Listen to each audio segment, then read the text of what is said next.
When it comes to washing machines here at Reviewed, we've tested models from all the popular brands of every type over the past decade. After we get a washing machine in our lab, they all go through the same rigorous testing process. One major test that we go through involves an industry standard stain strip. This stain strip is covered in common household stains such as sweat, carbon, blood, cocoa powder, and red wine. Each stain strip is then pinned to a folded towel, placed into a load of standardized laundry, put in the washing machine, and washed with industry standard detergent.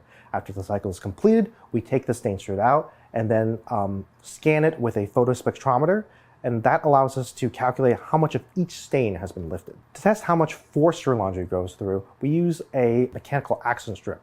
These strips have a set number of threads and 5 holes punched into them. After they get put through the wash, a very patient lab tech or lab manager goes through and counts all the loose threads that have come out.